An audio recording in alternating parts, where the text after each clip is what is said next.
नमस्ते दोस्तों।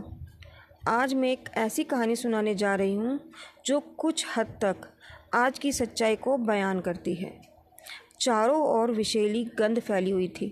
भीड़ मुंह के ढके सारा मंजर चुपचाप देख रहे और सुन रही थी, पर कोई कुछ नहीं कह रहा था। बस एक दूसरे को शांत नज़रों से देखे जा रहे थे। नगरपालिका की मुर्दा गाड़ी वर्मा जी के दरवाजे पे आकर लग गई थी। किसी ने वर्मा जी की पत्नी के मरने की खबर नगरपालिका को दे रखी थी। शायद नगरपालिका वाले उनका अंतिम संस्कार करना चाहते थे। वर्मा जी थे कि वो मना ही कर रहे थे और ना ही स्ट्रेचर बॉय को अंदर कमरे में जाने दे रहे थे जहां उनकी पत्नी का पार्थिव शरीर पड़ा था। चलिए चाचा जी हटिए, अब कोई नहीं आने वाला। चाची को ले जाने दीजिए, हम ज़्यादा देर तक नहीं रुक सकते। वैसे भी आज हमको बहुत सारे काम हैं, काम का लोड भी बहुत ज़्यादा है। टीचर बॉय बार बार अपनी घड़ी देख रहा था और कहे जा रहा था, ज़रा रुको भाई, वो आता ही होगा। वर्मा जी बाहर की तरफ इशारा करके बोलते हैं, अरे विदेश से आ रहा है मेरा बेटा, आने में थोड़ा समय तो लगेगा ही। उसके रूखे व्यवहार के बावजूद भी वर्मा जी विनम्रतापूर्वक स्ट्रेचर बॉय से बार बार विनती कर रहे थे, थोड़ी देर और रुक जाओ, साथ में बेटी और बच्चे भी हैं उसके। कम से कम उन्हें अपनी माँ के अंतिम दर्शन तो कर लेने दो, आखिर तुम भी तो किसी के बेटे हो। ये कहकर वो व्याकुल नज़रों से दरवाजे की ओर देखने लगे।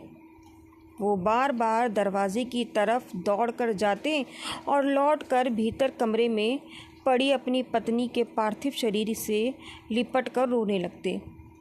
देखो, अभी तक नहीं आए वो सब। तुम्हें तो बहुत विश्वास था ना, कुछ हो जाए तुम्हारी बेटी तुम्हें नहीं छोड़ सकती। एक न एक दिन तो मेरे पास आएगी ही।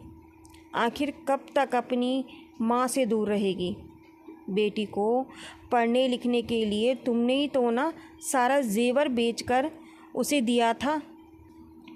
पर देखो, तुम्हारे जीते जी तो नहीं आई वो। तुम्हारे मरने की खबर सुनकर भी लगता है कि वो नहीं आएगी। वो अपने बेटे और बेटी का बिलख कर 2 दिन से इंतज़ार कर रहे थे, लेकिन अभी तक वो लोग नहीं आए थे। वर्मा जी ने बेटे और बेटी को जब से खबर दी थी ना कि उनकी माँ अब इस दुनिया में नहीं रही, उस खबर के बाद तो उनके बेटे का फ़ोन लगना ही बंद हो गया और ना ही बेटी का लग रहा था। दोनों के फ़ोन लगातार स्विच ऑफ बता रहे थे। हालांकि माँ के मरने की खबर सुनकर बेटे ने कहा ज़रूर था कि वो टिकट लेकर आज शाम को ही निकलता है, वहाँ तक आ जाऊँगा और बहू और रास्ते में दीदी भी साथ में होगी। लेकिन अब तक नहीं आया था। 3 दिन हो गए, आज तो आ जाना ही चाहिए था उसे और छोटी को। आखिर कब तक पत्नी के पार्थिव शरीर को इस तरह रोके रखेंगे? उनकी आत्मा बच्चों को सोच कर तड़प रही थी। जिन हाथों में उंगली पकड़कर उन्हें चलाना सिखाया था, जिन कंधों ने बचपन में सहारा दिया, आज वही माँ बाप बेटे और बेटी के लिए जी का जंजाल बन गए थे। एक बार मुड़कर तक नहीं गवारा किया उन्होंने देखना। जिन हाथों को बुढ़ापे में अपने थरथराते पिता के हाथों को थामकर उनका सहारा बनना था, आज वही बेटा उन्हें बुढ़ापे में मरता छोड़कर विदेश बैठा था। और बेटी की तो क्या ही कहें।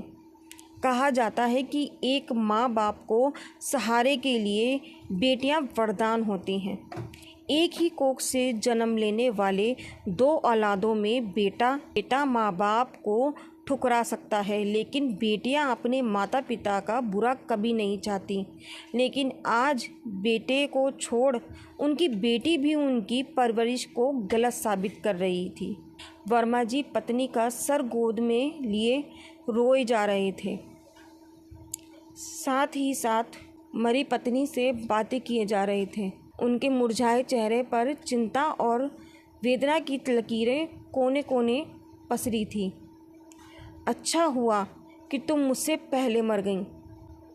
मैं तो यही सोचकर परेशान रहता था कि मेरे बाद तुम्हारा क्या होगा। सोचता था कहीं मैं पहले मर गया तो कौन ध्यान रखेगा तुम्हारा।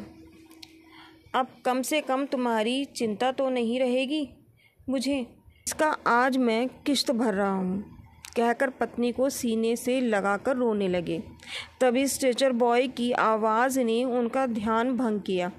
स्ट्रेचर बॉय लगभग खिसियाता हुआ आवाज़ में कहने लगा, हटिए भी चाचा, अब ले जाने दीजिए, कोई नहीं आएगा तुम्हारा। अब मुझको ही अपना बेटा समझ लो और चाची को ले जाने दो। वर्मा जी ने भी मानो जैसे नियति से हार मान ली हो।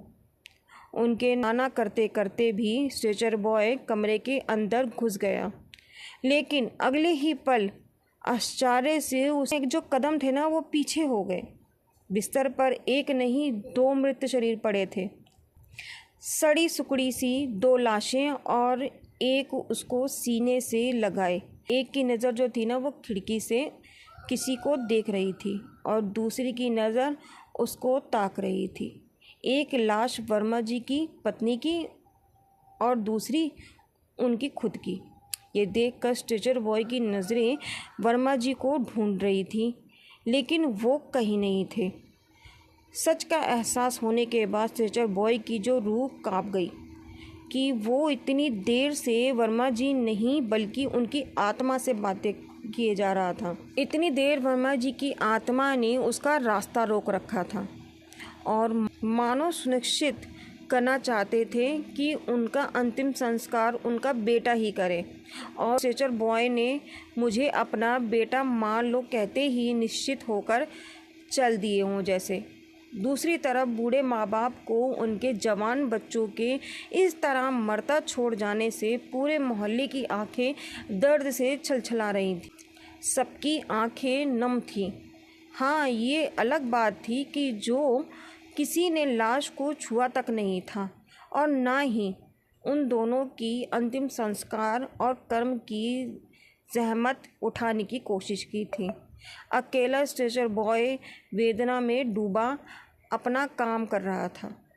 आज वो मुर्दों की बस्ती से 2 मुर्दे साथ ले जा रहा था, क्योंकि कुछ और ना सही वर्मा जी का अंतिम दर्शन तो सिर्फ उसने ही किया था, फिर चाहे उनकी आत्मा से ही। दोनों की लाश जलाते स्ट्रेचर बॉय मन ही मन सोच रहा था कि कैसे अभागे माता पिता हैं। दोनों दुनिया मृत्यु दिवस और मृत्यु दिवस मनाती रहती है और इन्हें मरकर भी उनके बच्चों के हाथ मुख अग्नि तक नसीब नहीं। कहानी अच्छी लगी हो तो प्लीज़ मुझे कमेंट में अपनी राय ज़रूर दीजिएगा। नमस्ते।